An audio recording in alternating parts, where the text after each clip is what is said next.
Bismillahirrahmanirrahim. Assalamualaikum warahmatullahi wabarakatuh.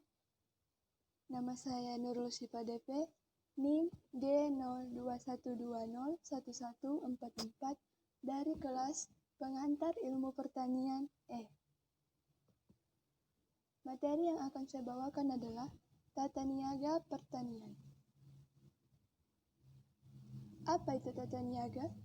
Tata niaga adalah semua kegiatan yang bertujuan untuk memperlancar arus barang dan jasa dari produsen ke konsumen secara paling efisien, dengan maksud untuk mencapai permintaan yang efektif. Fungsi tata niaga. Yang pertama, fungsi pertukaran.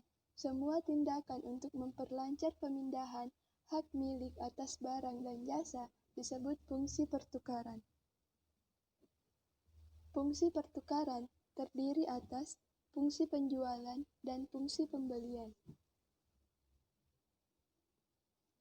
Fungsi penjualan bertujuan untuk mencari pembeli suatu barang dengan motif untuk memperoleh keuntungan yang sebesar-besarnya. Kadang-kadang, dalam penjualan, baik harga maupun jumlah, barang tidak menjadi masalah di pasar, karena jenis dan kualitas barang itu sangat disukai atau dibutuhkan oleh konsumen atau karena bentuk pasarnya adalah monopoli. Dengan demikian, keadaan ini mengakibatkan kedudukan penjualan menjadi semakin kuat. Fungsi pembelian bertujuan untuk mencari tempat penjual atau sumber-sumber penawaran barang guna menjamin kontinuitas persediaan barang-barang bagi konsumen. Yang kedua, fungsi fisik. Semua tindakan atau perlakuan terhadap barang sehingga memperoleh kegunaan tempat dan waktu disebut fungsi fisik. Fungsi fisik terdiri atas fungsi penyimpanan dan fungsi pengangkutan. Fungsi penyimpanan bertujuan untuk memperlakukan benda atau barang secara fisik guna menjamin tersedianya barang bersangkutan pada waktu dan tempat yang dibutuhkan. Khususnya bagi produk pertanian yang sifat musiman memerlukan penyimpanan yang baik, karena ia setiap saat dibutuhkan oleh konsumen.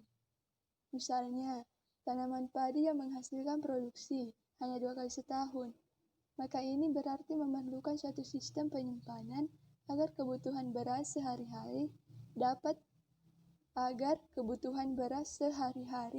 dapat tersedia secara kontinu di pasar.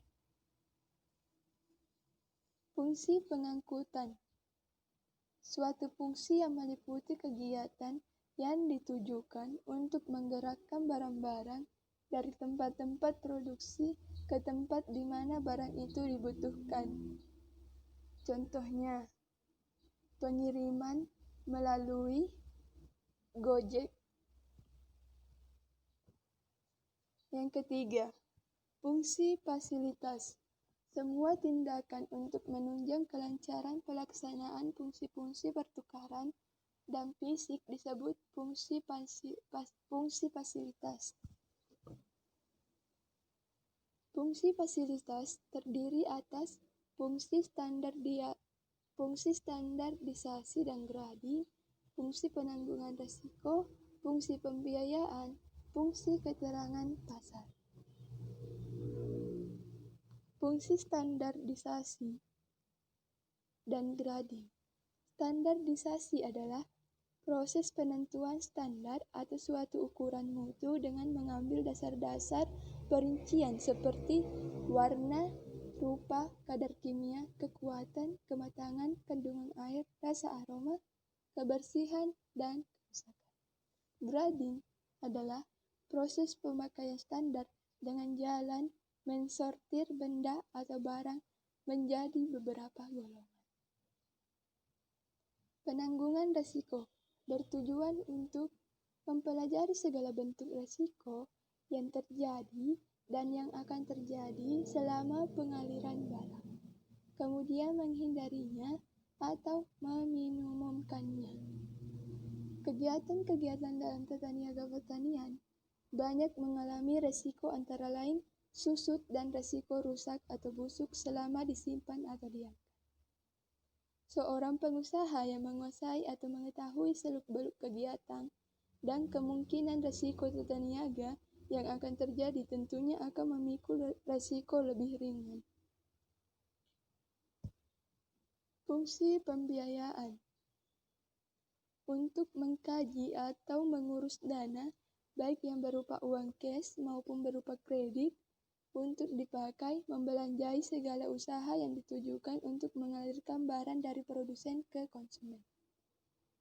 Bagi lembaga-lembaga tata niaga yang belum mampu menyediakan atau mengusahakan sendiri untuk membiayai kegiatannya, dirasakan pentingnya sumber-sumber penyediaan dana atau uang seperti bank, pemerintah, atau swasta. Lembaga tata niaga. Lembaga-lembaga tata niaga adalah perusahaan atau perseorangan yang menyelenggarakan kegiatan atau fungsi-fungsi tata niaga sehingga barang dapat berpindah dari produsen ke konsumen. Saluran tata niaga. Saluran tata niaga adalah organisasi-organisasi yang saling tergantung, yang tercakup dalam proses yang membuat produk dan jasa menjadi tersedia untuk digunakan atau dikonsumsi oleh konsumen. Saluran tata niaga dapat berbentuk sederhana dan dapat pula rumit sekali. Hal demikian tergantung kepada macam komoditi, lembaga pemasaran, dan sistem pasar. Selanjutnya pasar. Pasar secara sempit sebagai lokasi geografis di mana penjual dan pembeli bertemu untuk mengadakan transaksi faktor produksi barang dan jasa. Menurut Marshall, sebagai tempat bertemunya penawaran dan permintaan untuk membentuk harga. Sekian dan terima kasih. Wassalamualaikum warahmatullahi wabarakatuh.